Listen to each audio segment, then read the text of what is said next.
Management of political parties membership. At the click of a button, you can now check the political party you are registered in as a member, resign from a political party, or join a political party of choice. Simply log into your eCitizen account, select your preferred service, fill in the details, then submit. You will receive a system acknowledgement of your request, and an eCitizen system notification will be issued once the processing is complete. ORPP is committed to serve you to promote political rights in a democratic multi-party system. For more information, visit www.orpp.or.ke or engage us using our handles at ORPP Kenya across social media platforms. Your party, your choice.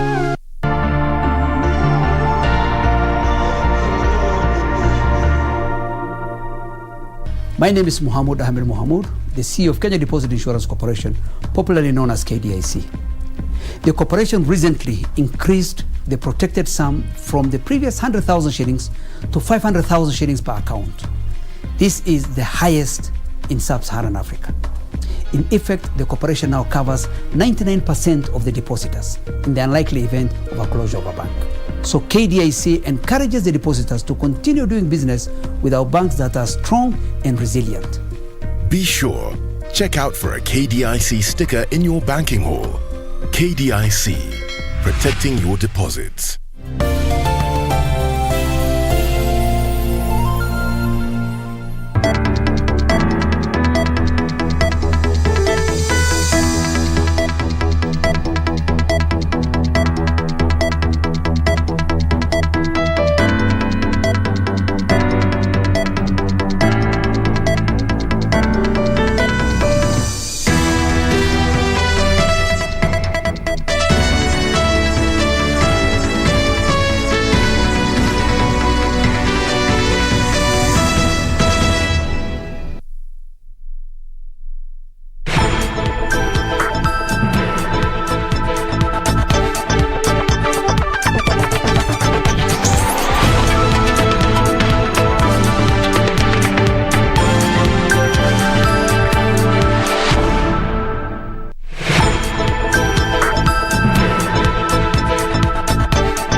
Thank you for joining us. This is KBC Channel 1, the news channel that gives you the best coverage of news in Kenya and beyond.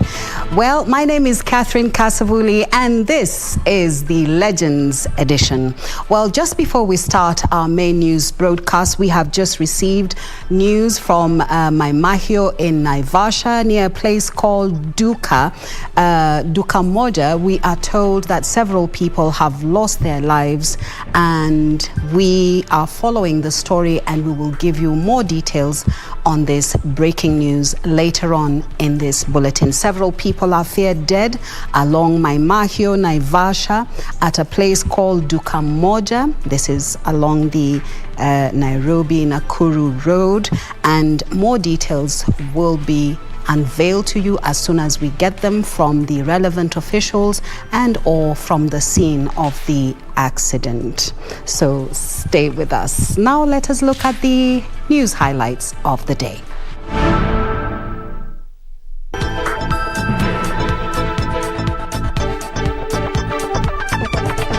The new Catholic head of Nairobi, Archbishop Philip Anyolo, installed.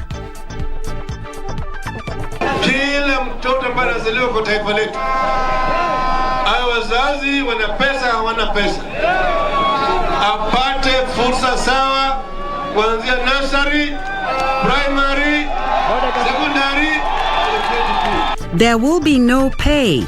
Opposition leader Raila Odinga promises free education to university level if he wins in 2022.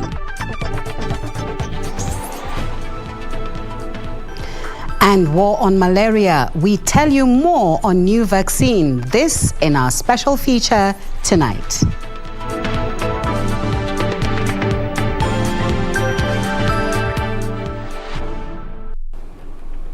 Thank you for joining us on Legends Edition tonight. This is KBC Channel 1. My name is Kasavuli. Later on, we are going to have Topi Liambila with quite a host of stories in the sports arena. And well, our sign language interpreter tonight is none other than Lucy Maura. So stay tuned and be with us. And on to our first story of the day. Bishop Philip Anyolo has taken over as the Archbishop of Nairobi Catholic Diocese. Anyolo was installed to take over from the Archbishop John Cardinal Njue, who retired early this year. Archbishop Anyolo took over the new role, hailing those who have stood by him during his spiritual journey, vowing to ensure the church continues to play its role as a voice of reason in the country and not to shy away from pointing out vices in the society. In a message delivered by Energy Cabinet Secretary Monica Juma, President Uhuru Kenyatta hailed the church for its contribution to the development of this nation.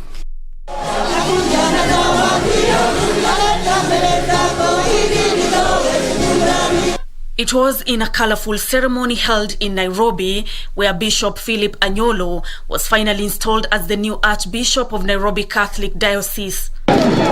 Na kwa muda huu sasa atapewa fimbo ya uongozi kama mchungaji, the pastoral staff.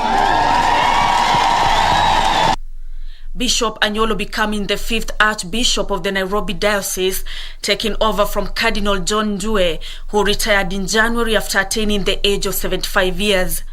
Nikisikia ati mmeanza kurudi nyuma, mnarudi nyuma kama jimbo, ndio mtajua ni kwa nini naitwa Njue.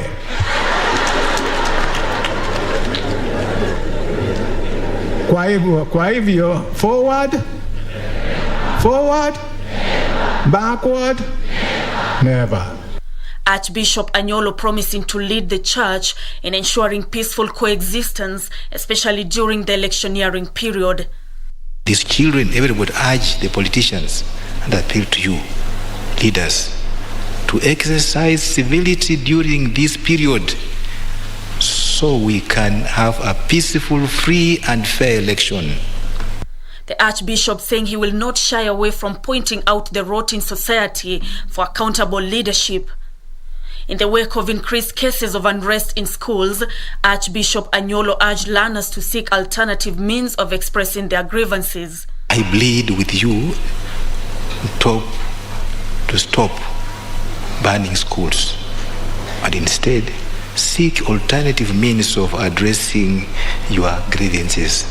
President Uhuru Kenyatta, in a message delivered by Energy CS Monica Juma, termed Anyolo's appointment as key, especially as the country heads to the general elections when the church is expected to play a huge role in preaching peace. In the run-up to that seminal election, the church will have a pivotal role in preaching peace,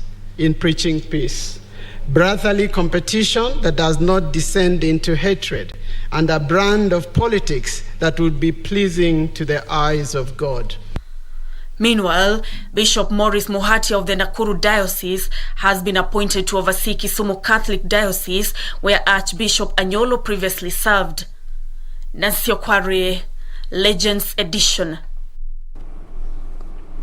ODM leader Raila Odinga is promising free education to university level school should he be elected president in 2022. Raila, who took his Azimio la Umoja campaign to Trans Nzoia County, said money being looted from public coffers is enough to fund free education from primary to university level.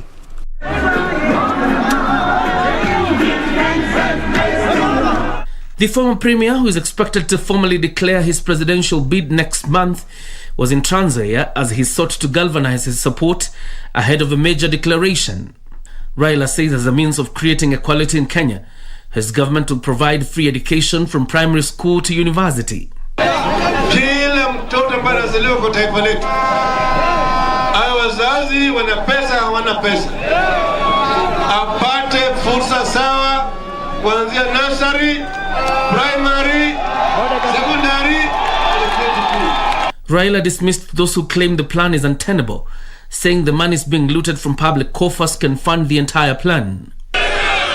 Hiyo ni pesa yenu ambayo ameiba. Sio pesa ambayo ameiba. Nitazuia zile vishimo pale ambayo wanatoa naye. Nitapata pesa ya kutosha ya kumudu hii mpango ambayo inaongea juu yake. While promising to fund small and medium enterprises through loans that will not attract interest before 7 years, the ODM leader dismissed Deputy President William Ruto's bottom-up economic model as empty sloganeering. Sera yetu na wale ambao wanatangatanga ni kama usiku na mchana. Ni kama usiku na mchana. Wale ni domokaya. Wanabweka tu. Lakini hakuna ukweli ndani yake. Tunataka Wakenya waishi kwa amani, waishi pamoja kama ndugu na dada. Mulinaza bandu banje. Na ule mtu ambaye ataleta amani nchi hii ni Raila Amolo Odinga. Kuna kazi nyingi ambazo zimeanzishwa na Uhuru, na mwenye anaweza malizia ni Raila Amolo Odinga. John Jacob Curia, The Legends Edition. Detectives have rescued a 35-year-old woman who was this morning kidnapped by a gang of 3, raped and held for 3 hours. The suspects had taken possession of the woman's phone and placed a call to her husband demanding a ransom of Kenya shillings 30,000. Detectives finally cornered the men at a secluded spot in Kabati area in Kandara, Murang'a County. A thread by the Director of Criminal Investigations. The 35-year-old woman, who is a fruit vendor, had woken up at the crack of dawn and rushed to the bus stop along Thika Road to catch an early bus to the city. At the bus stop, a private vehicle make of Toyota Ram KBU 265V pulled over, offering to drop the woman at Ngara in disguise. Things would later take a turn upon approaching Kenyatta University when the vehicle took the service lane, made a U-turn at the engine gas station and sped towards Thika. The thugs took possession of the woman's phone and placed a call to her husband, demanding a ransom of 30,000 Kenyan shillings. During this time, the miscreants, aged between 24 and 27, had raped her repeatedly. Detectives were able to track the gang down and rescue the woman, who was rushed to hospital for treatment. The DCI now wants the public to be cautious and report any criminal activities to the emergency toll-free number 0800-722-203. Serafina Robi for Legends Edition. The Phase 3 of Kazi Mtaani program has kicked off. The third phase, that will run to June 2022, was officially launched by Housing and Urban Development Principal Secretary Charles Hinga in Borabu, Nyamira County. The program involved training youth on technical and vocational skills to help them navigate their lives in the future. It's a relief for thousands of youths as the steering committee of the National Hygiene Program, popularly known as Kazi Mtaani, announces an extension until the end of June 2022. The program will provide opportunities to undertake projects that will provide both a livelihood and an avenue for skills building. The Phase 3 Kazi Mtaani program will be implemented in 900 informal settlements across all counties. Speaking in Borabu, Nyamira County, the Principal Secretary Housing and Urban Development, Charles Hinga, said the program seeks to equip the youth with skills to help them be self-reliant in future. In this phase, therefore, it is anticipated that Kazi Mtaani youths will be engaged in activities that will lead to qualification and accreditation in the construction sector. So far, over 10 billion shillings has been utilized in the program, and over 280,000 youths engaged in the first and second phases. Enrollment for the Kazi Mtaani program will be done online through the ministry's website portal. For Legends Edition, I'm Serafina Robi. A family in Kibwezi, Makueni County is seeking financial assistance to have their infant daughter undergo a liver transplant in India. The family of Marianne Mwikali says the baby was diagnosed with mixed biliary atresia, a rare disease of the liver and bile duct that occurs in infants. The family requires 5 million shillings to have the condition corrected.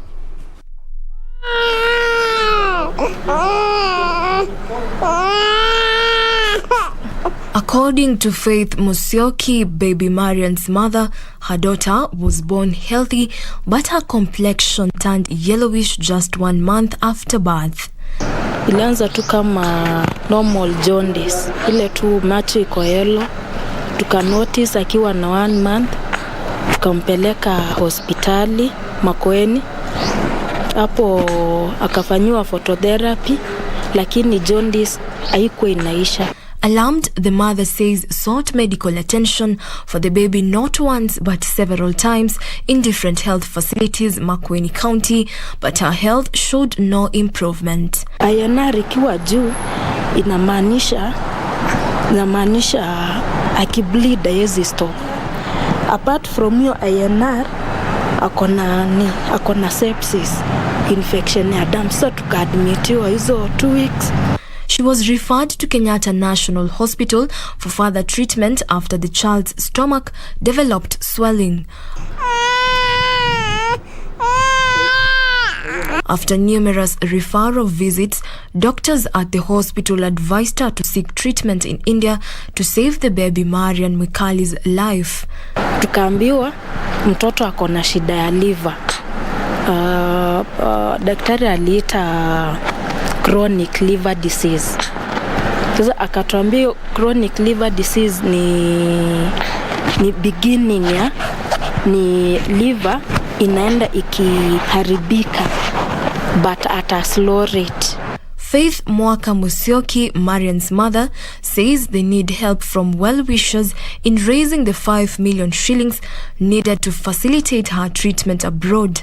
So I'm just requesting people of goodwill wanisaidie ni raise your 5 million nipeleke mtoto hospitali, at least I put a smile on my baby's face. The family appeals to well-wishers to send funds through the M-Pesa paybill number 8043251 under the account number Baby Marianne, or paybill 247247 and account number 0706120771 to help save their daughter's life.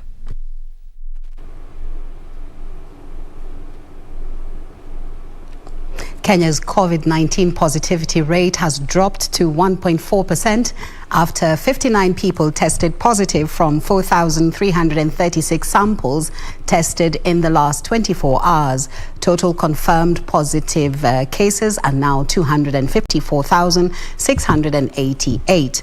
No death has been reported on Saturday in the country, according to the latest data from the Ministry of Health. As at November 19th, 2021, over 6 million vaccines had been administered across the country. Meanwhile, statistics from the Johns Hopkins University indicate that globally, over 256 million people have tested positive, while more than 5 million have died from COVID-19 disease. And now on to the county's news. Kenya Power Company has commenced an exercise to disconnect illegal power connections in Kayole area of Nairobi. Many locals have been left with no power, with many lamenting that they have been buying tokens, wondering how their connections were illegal.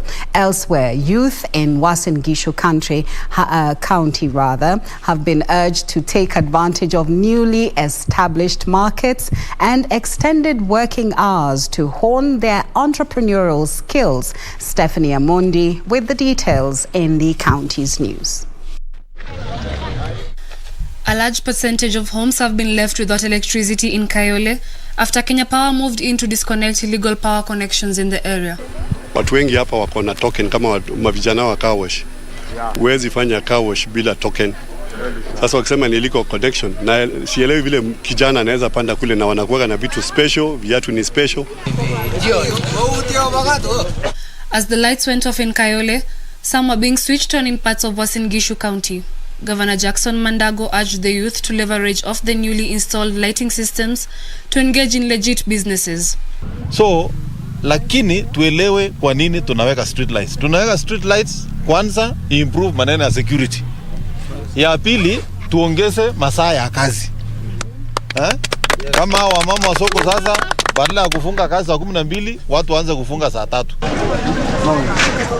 In Kisii County, health experts are raising an alarm over an increase in the number of women suffering from fistula. Nyanchama says stigma is stopping many women from seeking treatment. It is high time, as midwives, as a consultant, obstetrician, we come out strongly to ensure that we are able to prevent obstetric fistula and stillbirths that are associated with obstetric fistula. Finally, the government is expanding the Eastern Bypass connecting Mombasa Road to Ruiru into a dual carriageway at a cost of 12.5 billion shillings. Beleni tulikuwa naenda store kidogo kwa sababu ya jam. Sasa hii wakati inatengenezwa dual carriage tutakuwa tunafuraha sana kwa sababu tutakuwa tunaenda squad. Beleni tulikuwa naenda squad kama 3, sasa hivi tutakuwa tunaona tunafuraha tutakuwa tunaenda kama 4 5. Motorists and traders say the expansion will not only enhance movement of people but also commerce in the area.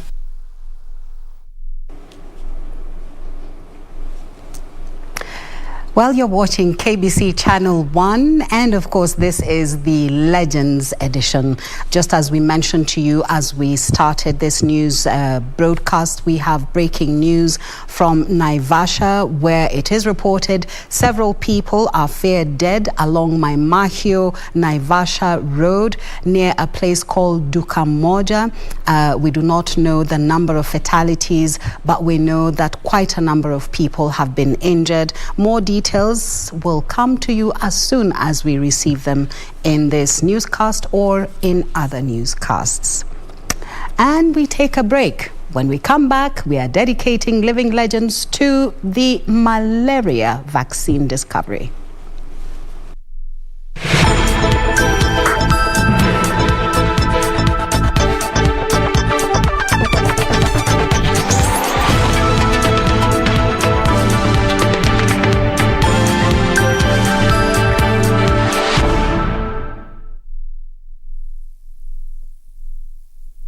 Ili kupata skiza tune hii ya dhiki huleta zaburi kwa simu yako, bonyeza *811 *815#. Na msibabaishwe na yale mnayoyapitia, hata yawe magumu kiasi gani, yote yatapita.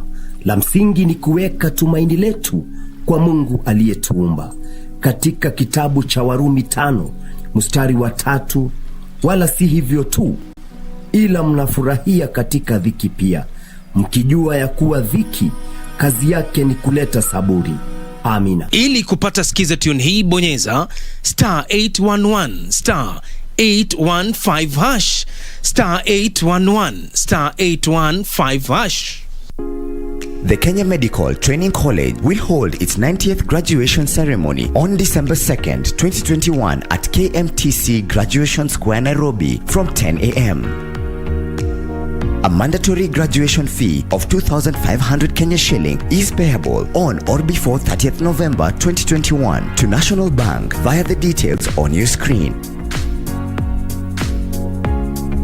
Adorning graduation gown will be optional, and graduates wishing to get one can visit KMTC headquarters in Nairobi from 15th to 29th November 2021. Join the event on the KMTC YouTube channel at KMTC Official.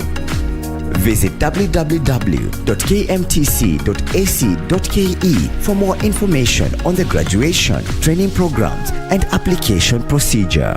KMTC, training for better health.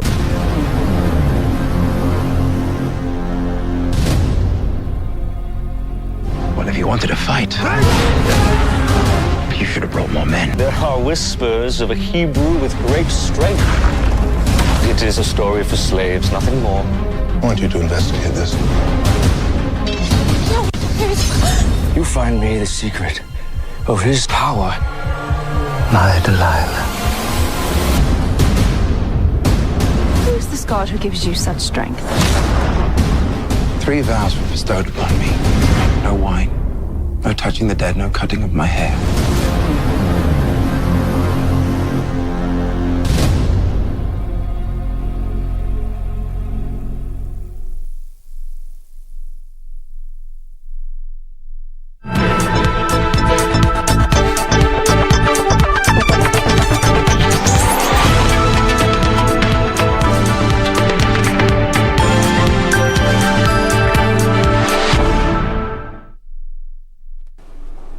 Latest developments from the accident at Maimahio Naivasha Road.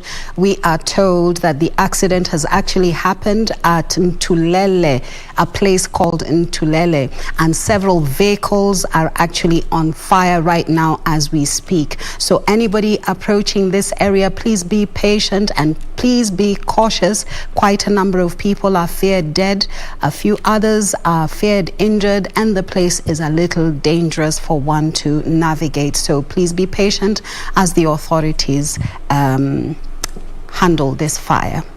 And now on to our story on stemming the epidemic. The discovery of malaria vaccine is a major breakthrough in health. Did you know that this vaccine is only 40% effective? And why has it taken over 30 years to develop a malaria vaccine, while in under 1 year, the COVID-19 vaccine was ready? Marie Yambo visited Lake Victoria area, a malaria endemic zone. Here, she met Dr. Simon Kariuki, one of the lead researchers behind the recently approved World Health Organization RTSS malaria vaccine. She tells us more.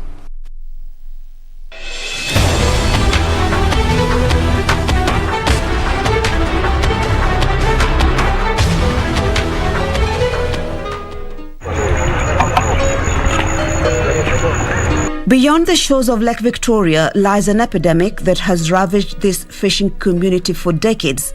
Every year, malaria kills more than 400,000 people globally, according to the 2019 WHO World Malaria Report. In Kenya, children under the age of 5 years are the most affected. These statistics are alive in the 8 malaria endemic counties of Kisumu, Siaya, Migori, Homa Bay, Kakamega, Busia, Bungoma and Vihiga. Dr. Simon Kariuki, a Chief Research Officer at the Kenya Medical Research Institute and Center for Global Health Research in Kisumu, has 26 years experience in the field of malaria. They shrink. Yes. He knows too well how bad the situation has been for this community. We owe it to our population and our communities to try and lessen the burdens of infectious diseases that affect them, not only in terms of the deaths, but also economically, because they miss going to work, they miss taking their children to school because of the malaria and so on. If you went to a primary school and tested 100 children, you will find 80 of them out of 100 will have malaria, 80%. Now, if you do the same now, you will probably get 30 out of 100. Though malaria-related deaths have come down significantly, it has taken 37 years of numerous scientific attempts to develop an effective malarial vaccine, unlike the COVID-19 vaccines that took just months to develop. The researchers tried to explain this out. You see this thing with inside the red blood cell? Yeah, I can see it. A virus is very tiny and it's probably very easy to seek, even to know its protein content. It's very easy to inactivate that virus and then use it as a vaccine to vaccinate people. Parasites are very large organisms, and therefore even knowing which part of the parasite you can constitute a vaccine is not easy. Malaria even has more challenges. To understand why the WHO approved malaria vaccine that is only 40% effective is a big deal compared to other childhood vaccines like measles, which is 97% effective, and the chickenpox vaccine that prevents over 90% of cases, let's delve into how humans are affected by malaria. The malaria parasite life cycle is very complex. During a bite by an infected Anopheles mosquito, saliva which carries the malaria parasite is injected into the human bloodstream. The parasite journeys to its first target, the liver. And in the liver, the parasite undergoes hundreds of nuclear divisions, producing thousands of new parasites, which burst out of the infected liver cells and journeys back to the bloodstream to infect healthy red blood cells. It is at this point that the malaria victim suffers fever and chills, and if no medical attention is sought, severe cases of anemia, seizures, and respiratory problems set in. Dr. Kariuki was instrumental in the clinical trials in Kenya. He says the severe cases is what the vaccine seeks to avert. Reducing clinical malaria by even 40% is so important, because it's that clinical malaria that eventually in young children develops into severe malaria and can lead to death. So this vaccine has potential of saving hundreds, thousands of lives in areas where malaria is endemic in sub-Saharan Africa. Marie Ambo reporting for the Legends edition.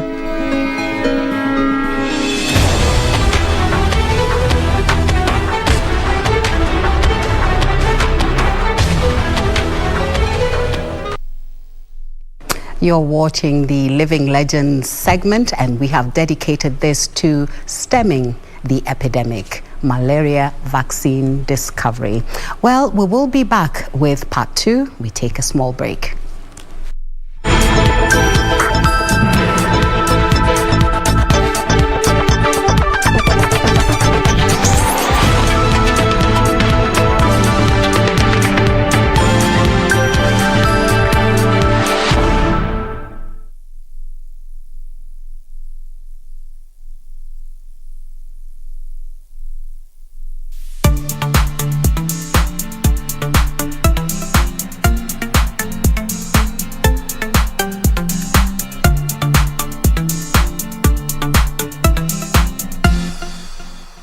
The Office of the Registrar of Political Parties is a model regulator of political parties mandated to register political parties, regulate political parties, and administer the Political Parties Fund, ORPP.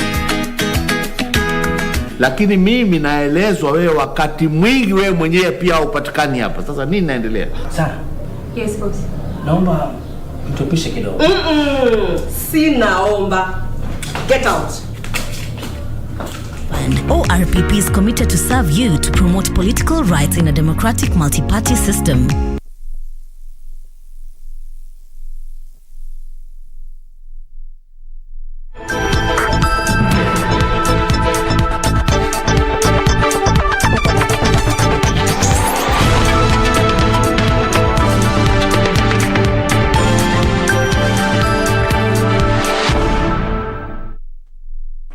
Just a quick reminder, news breaking in Nairobi and Naivasha and Nakuru.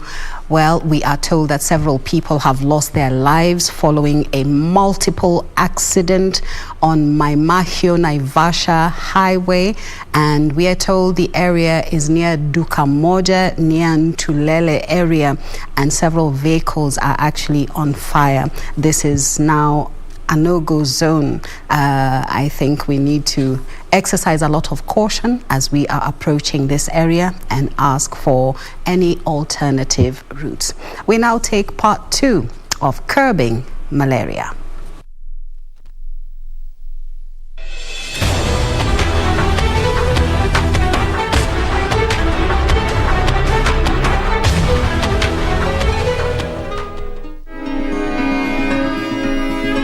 Kisumu Level 5 Hospital is one of the sites that is providing the RTSS vaccine that is now part of the routine immunization program, and according to the Director of Nursing, Millicent Olo, with much success.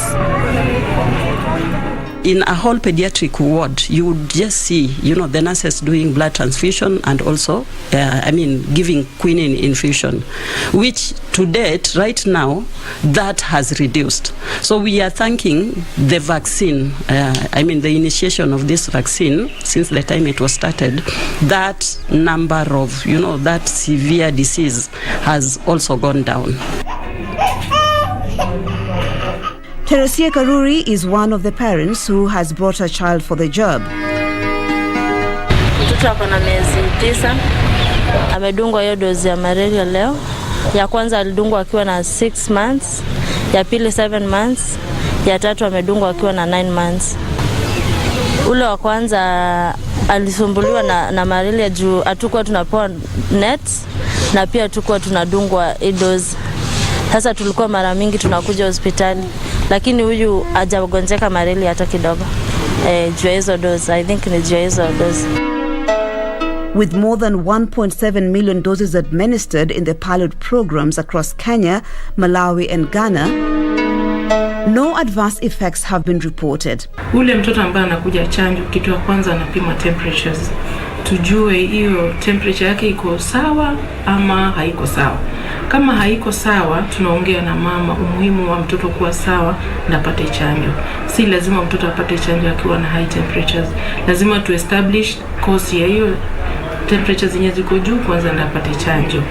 Na kama atakuwa amepata ndio akuwe na temperatures za juu, tunahimiza mama immediately mtoto anapata chanjo ya malaria ampewe paracetamol syrup. At the Kenya Medical Research Institute and Center for Global Health Research in Kisumu, more research is still being conducted to find a lasting solution to malaria. So this is the insectary at the KEMRI Center in Kisumu, where they breed and rear mosquitoes for the sole purpose of carrying out research that will help with coming up with more effective drugs and even vaccines against malaria. RTSS is the first vaccine to give promising results, but another vaccine, R21MM, has actually shown even higher efficacy at 77% in early trials. The vaccine is being developed by Oxford University, and it was tried in Burkina Faso, and that shows there's some very good efficacy. Now, it's very good news for us because it's almost similar to the RTSS. So we need to replicate or to conduct same trial in other areas where, for example, in Western Kenya we have year-long transmission of malaria before we can say whether that vaccine is effective or not. But overall, it's very good news, and we look forward to that vaccine being tried in other countries. And if it's proven to be safe and efficacious, that's what I'm talking about, the second generation malaria vaccine. Marie Yambo reporting for the Sunday Express.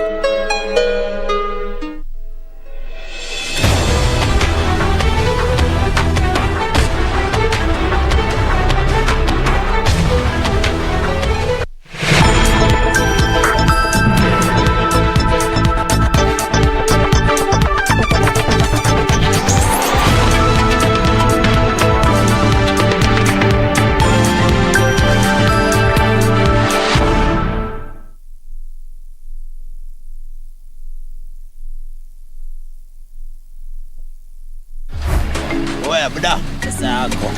Oya, lipia Ronaldo pia wewe. Unadondoka mwana kakana. Ni game ya mwisho, multibet ingiane ama ichomeke. Swali ni, utadondoka? Kati mkena melizwa, shukisha. Dondoka visimpo na Odibets cash out.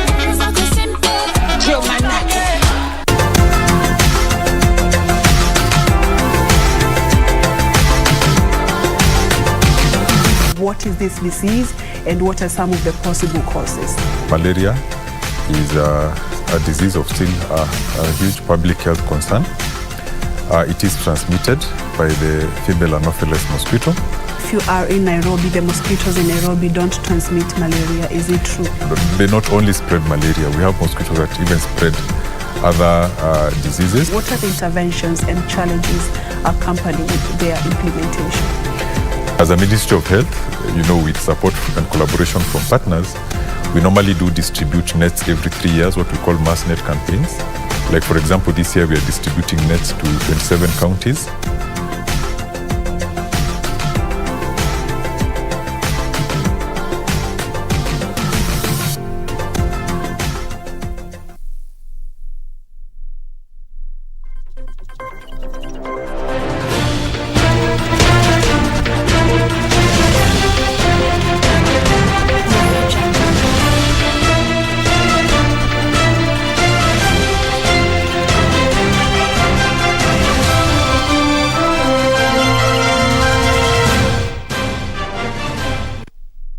Good evening, I'm Topi Liambila with the Sports Roundup on the Legends edition this Saturday evening. In our highlights tonight, we have got the FKF budget misinformation, the inaugural Women's CAF Cup ends in Cairo, Egypt. Under the international scene, we have reports on tennis, the Premiership League, NBA, and motor racing.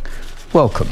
The FKF Caretaker Committee has asked stakeholders to ignore a budget document that has been circulating on social media platforms, alleging that the committee intends to spend over 800 million shillings in just 6 months on football activities and management.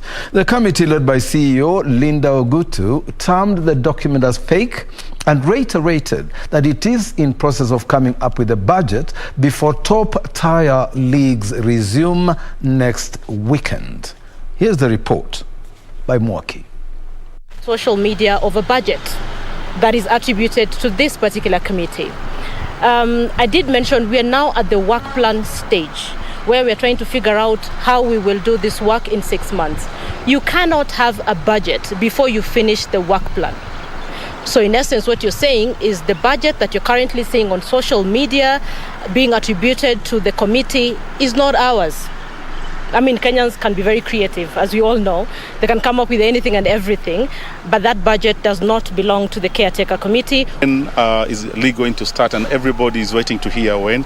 Our target is by next weekend. The league should be starting with the KPL and everything. And we're looking also to have meetings with the stakeholders and to handle a synchronized approach, because we are going to back to basic and putting everything in order.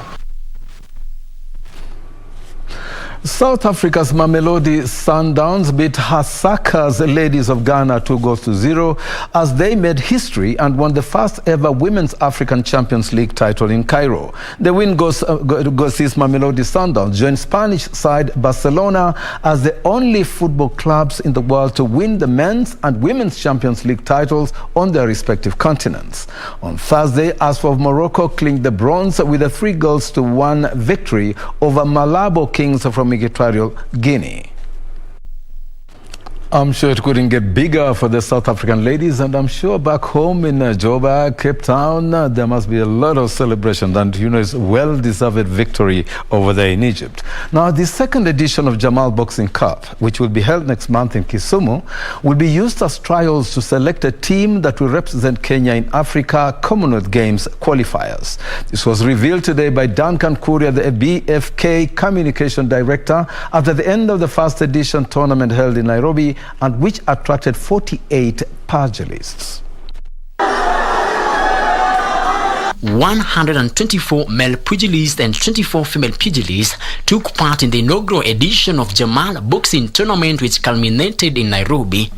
Kenya Police bantamweight boxer Shafi Bakari showed his impressive performance and beat Mwinyi Kombo of Kongowea in the 54 kilograms category. Talanta iko sasa, makuna talanta sani watu wapige zoezi kabisa. Si rahisi kuanzia mtu wa kwanza hadi wa leo, kwa sababu kila mmoja anataka kujiprove kwamba anaweza, kwa sababu ile nafasi labda niko mimi, anaona sifai kuwa hapa, yeye anafaa kuwa hapa. Abenego Chalo of Kenya Defence Forces showed his prowess and beat Abdallah Charo of Mombasa.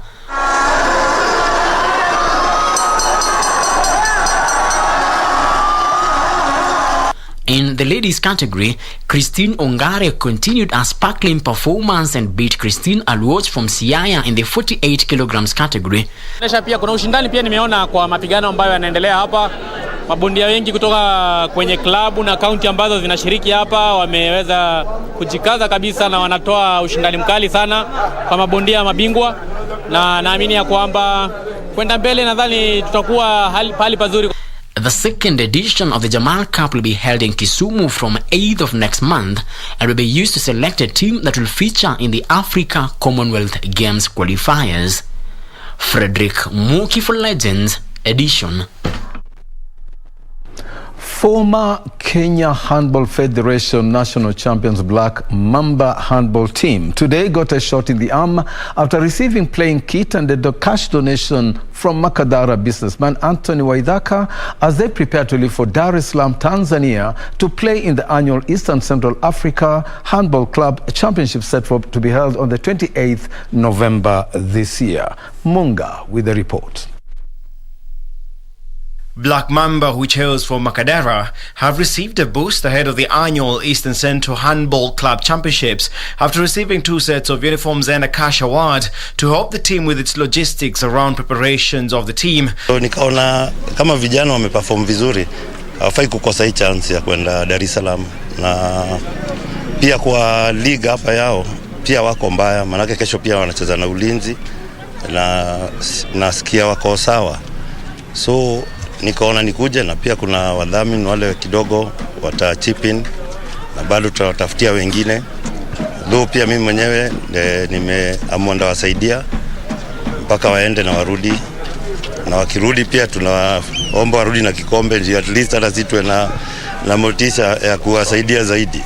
The Kaloleni-based handball outfit will be seeking to return to the East African showpiece, ready to sting as the tournament returns this year after it was postponed last year due to the COVID-19 pandemic. Imekuwa muda sana kabla hatujaweza kupata usaidizi wowote, lakini yeye amejali maslahi ya vijana na ameweza kuja hapa Makadara kutupatia jezi na pia ametupa msaada.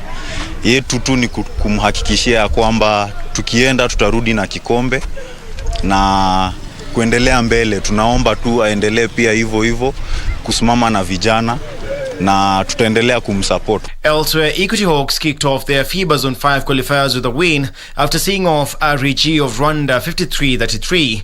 The tournament, which kicked off on the 18th, will come to a close on Tuesday the 23rd of this month. National men's rugby 15s team Kenya Simbas showed an impressive performance and registered their first win in the Stellenbosch Challenge after beating Brazil 36-30. The team had lost its first opening match against curling champions team and Namibia. In the scrum a little bit longer to see if they can't push their way over the try line. They have been strong at scrum time throughout this game as Douglas Roth feeds, and it's exactly what they do. They keep it in there. They'll try and drive their way over. Still being controlled at the back. The penalty is there. Oh, and Roth just not able to get his hands on the ball, but it doesn't matter because the penalty is there. The penalty try has been awarded as Darwin Mukidza is in position.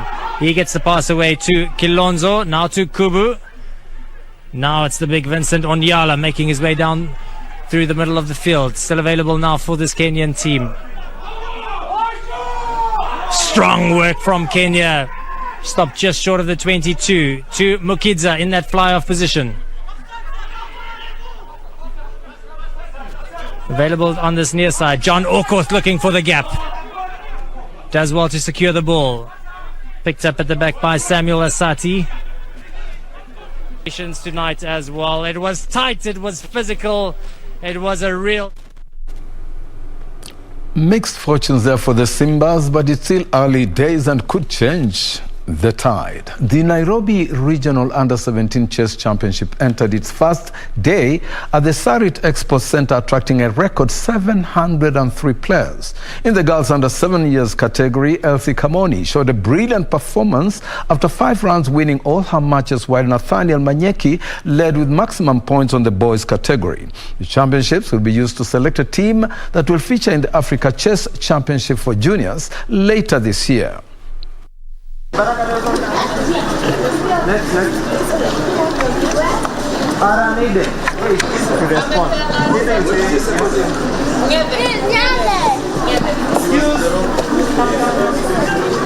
The top players in this event will represent Kenya at the Africa Under-17 Championship to be held in Nairobi next month. So this event is very important on that nature. My name is Janki Nipul Shah. The game is very nice and very fun, and it's really enjoyable. You get to learn new things, and I've played a lot of tournaments and won. I'm Janvi Nipul Shah. I go to Austral Academy, Nairobi. I'm in grade 7, and I really like playing chess. For me, chess is like a game which boggles my mind, and it also helps me in my studies. In my experience, I learned that practice makes perfect, and so also you should practice. My name is Abel Taji. I go to Seedlings Junior School. I am in grade 5. I started playing chess in 2018, and the experience here was great.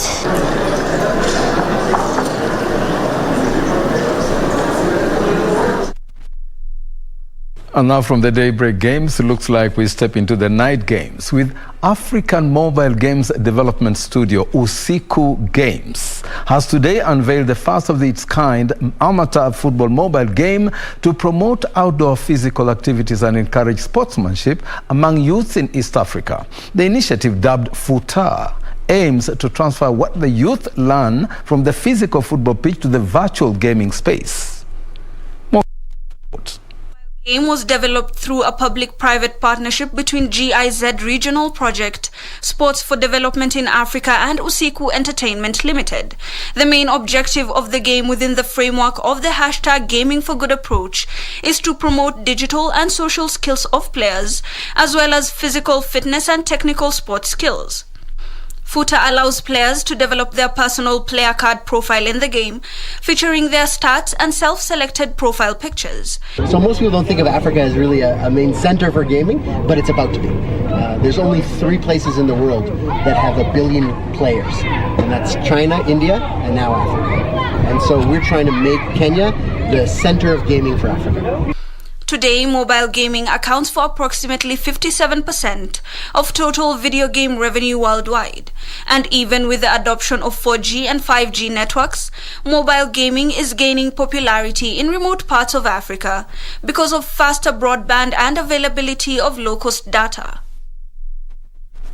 That was Richard Munga who prepared that report just gone. Now, Sebastian Ogier head the Toyota Gazoo racing team mate Elfin Evans by 5.2 seconds at the midpoint of the penultimate leg. The Yaris World Rally car driver remains on course to sign off his full-time career here with an 8th FIA World Rally Championship in 9 seasons. Still on the international scene, English Premier League leaders Chelsea ruthlessly tightened their grip on top sport by punishing the failings of lackluster Leicester at King Power Stadium following a comfortable 3-0 win. Meanwhile, more misery was heaped on beleaguered Manchester United manager Ole Gunnar Solskjaer as Watford sealed a 4-1 win over Manchester United. This is a report prepared by Mwikali. At the right time. Kind of story that a die-hard Man United fan would like to hear this weekend. Now, still on the international scene, Tennis Australia has confirmed that world number 1 Novak Djokovic and all players will only be allowed to participate in the 2022 Australian Open if they are vaccinated against the COVID-19 virus. The first Grand Slam of the season is due to start on January the 17th in Melbourne, Australia. Now, Djokovic, a 9-time winner of the tournament, has so far not disclosed whether he is vaccinated and said that he would wait until the organizers revealed the health protocols before he made a decision about playing. The 34-year-old could win a record-breaking 21st men's Grand Slam title if he defended his title early next year. Djokovic sparked anger last year when he wrote a letter during the build-up to the tournament suggesting that strict 14-day quarantine rules for top players should be relaxed.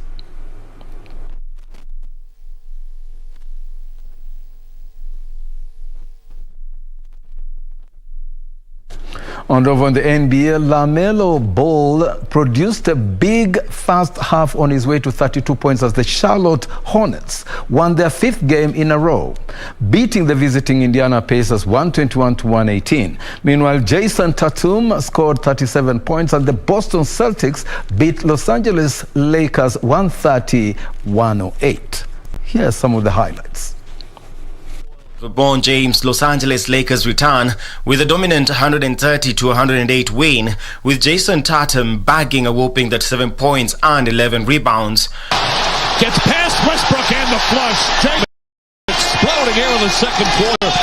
Tatum has Bradley on him, using his height advantage. 23 for Jason Tatum. Marcus Smart had 22 points, Dennis Schroeder bagged 21 points, and Al Horford added 18 points, while Josh Richardson chipped in 15 as the Celtics earned their 6th win in 9 games.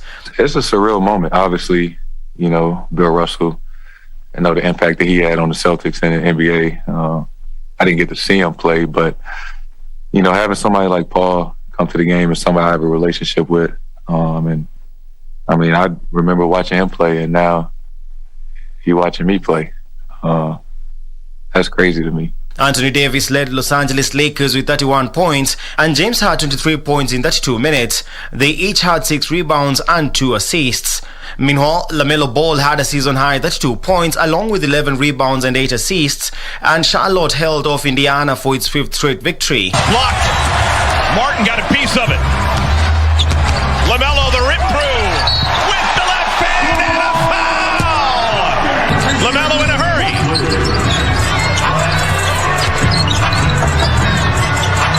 What a wonderful player. Gordon Hayward added 25 points, and Kelly Oubre had 16 to finish off a 4-0 homestand that included wins over Golden State Warriors and Washington Wizards. I mean, we all doing it. I feel like we just gonna keep going. We get a little timid at the end, I feel like, but we're gonna, I mean, that's what film and stuff for, practice, so we're gonna keep working on it and keep getting better. Your 2 assists. Jeremy Lamb had 23 points for Indiana Pacers, and Malcolm Brogdon added 16 points. The Pacers lost all 3 of their games on a trip to fall to a 2-9 overall. And with that NBA story, it's a wrap-up on the sports edition this Saturday evening on the Legends edition.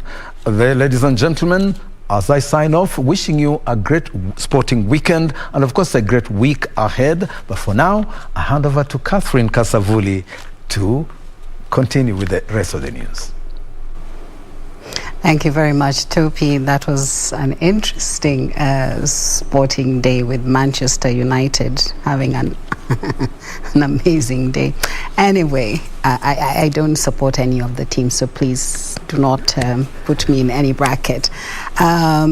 We conclude our bulletin with a very, very sad story. The remains of the late Zadok Khadagi, a technical operator at the Kenya Broadcasting Corporation, has been interred at his home in Uungani village, Machakos County.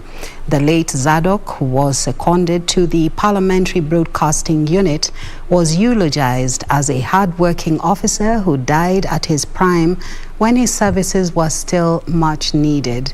Zadok leaves behind a wife and 4 children.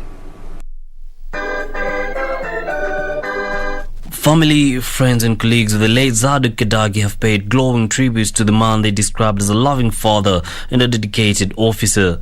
Until his demise, Zadok worked as a technical operator at the Kenya Broadcasting Corporation and the Parliamentary Broadcasting Unit.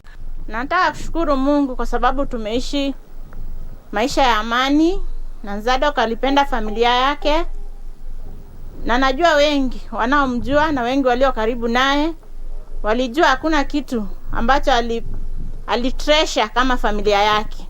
Our dad loved us so much. He wanted us to reach somewhere where we could stand on our own, having good life, good future. Zadok, who joined KBC in 2006, worked as a camera operator attached to the newsroom on the Senate of the Republic of Kenya. Zadok was a worker. Zadok was a team player. Zadok was diligent in his work. Alikuwa like a brother to me. Na ningesema kwamba he was a worker ambaye alikuwa amejitolea, na kwa muda ambao tumekaa na yeye pale kazini alikuwa amesimama kuonyesha kwamba ni mtu ambaye angeaminika katika kazi ambazo tulikuwa tunafanya pale. His skills and zeal for work made him a resourceful and dependable worker. We have lost an exemplary staff member. The sad news came, lakini ni njia si wote. Tunaomba tu Mwenyezi Mungu amlaze pale pema. The father of 4 who succumbed to liver complication leaves behind a widow, Pascalina Mudheu, and 4 daughters, Sharon, Christabel, Angel Maria and Teresa. Yusufar reporting for the Legends edition. May his soul rest in eternal peace. And just before we conclude the bulletin tonight, we just want to remind you of a developing story right now on the Naivasha Maimahio highway. Several vehicles have caught fire. There's been a multiple accident that just took place at 9 o'clock this evening as we were starting the bulletin. Several vehicles are actually on fire. Several people have died in the accident and several others are injured, and the public is being requested, please look for alternative routes as you ply that route, as you try to come to Nairobi or try to go to Nakuru or Gilgil. Please avoid this area near Ntulele, Dukamoja. This is on Maimahio Naivasha highway. The situation there is absolutely volatile, and we do not want to see more people getting injured or traumatized because of this accident. Well, we know that the officials are taking everything under control, and of course they've cordoned off the area, and we pray that we will not lose very many lives. So do have a nice evening. Thank you so much for watching KBC Channel 1. My name is Catherine Kasavuli. This has been the Legends edition, and our sign language interpreter has been Lucy Maora. We love you. Have a good evening and a wonderful week ahead. Good night.